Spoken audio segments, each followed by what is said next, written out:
গণহত্যাকারী আওয়ামী প্রধান শেখ হাসিনাকে এখনো আমরা অনুশোচনা করতে দেখিনি। যত দীর্ঘায়িত হবে এই গণতন্ত্রের উত্তরণের যাত্রাপথটা, তত বেশি বিভিন্ন রকমের অস্থির অবস্থা সৃষ্টির একটা সুযোগ নেবে পতিত স্বৈরাচার এবং তার দোসররা। জাতিসংঘ রিপোর্ট অনুযায়ী সারা বিশ্বে সবচাইতে ঘৃণিত জঘন্য গণহত্যাকারী খুনি হিসাবে শেখ হাসিনাকে তারা স্বীকৃতি দিয়েছে।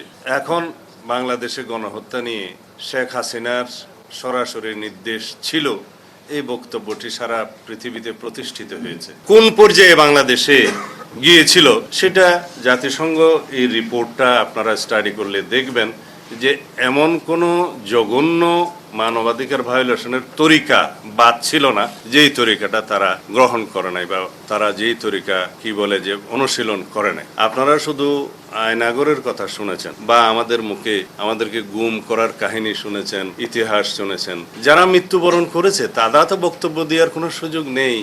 যারা আয়নাগরে থেকে উদ্ধার হয়েছে তারা হয়তো ভিজিট করেছে, কথা বলছে বা আমরা কথা বলছি, কিন্তু যাদের কোনো হদিশ পাওয়া যায়নি তারা তো কথা বলতে পারছে না। আপনারা হয়তো আন্দাজ করে নিতে পারেন বা বিভিন্ন রকমের হয়তো আপনারা শুনেছেন বিভিন্ন রকমের বয়ান যে কাকে কিভাবে হত্যা করা হয়ে থাকতে পারে, বাট এক্স্যাক্টলি সিনারিওটা আমরা দেখি নাই। কিন্তু যা শুনেছি তার যদি কিছুমাত্র সত্যি হয় তাহলে বাংলাদেশের মতো এরকম বর্বর জঘন্যতম হত্যাকাণ্ড, বিচার বহির্ভূত হত্যাকাণ্ড, গুম খুনের ইতিহাস হয়তো আফ্রিকার জঙ্গলেও কোনোদিন হয় নাই।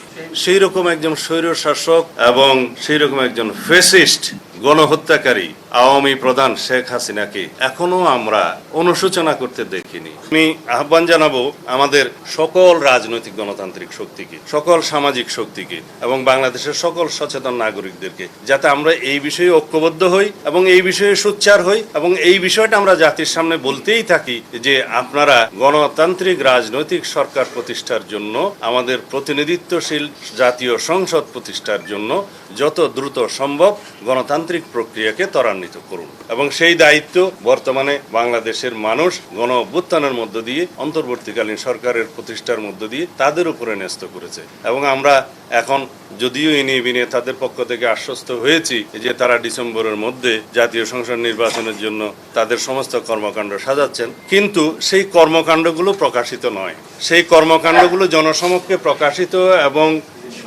দৃশ্যমান হতে হবে যে আমরা আসলেই সেদিকে যাচ্ছি কিনা। কারণ যত দীর্ঘায়িত হবে এই গণতন্ত্রের উত্তরণের যাত্রাপথটা, তত বেশি বিভিন্ন রকমের অস্থির অবস্থা সৃষ্টির একটা সুযোগ নেবে পতিত স্বৈরাচার এবং তার দোসররা। সেই সময়টা যাতে দীর্ঘায়িত না হয় সেটাই হচ্ছে আমাদের প্রস্তাব।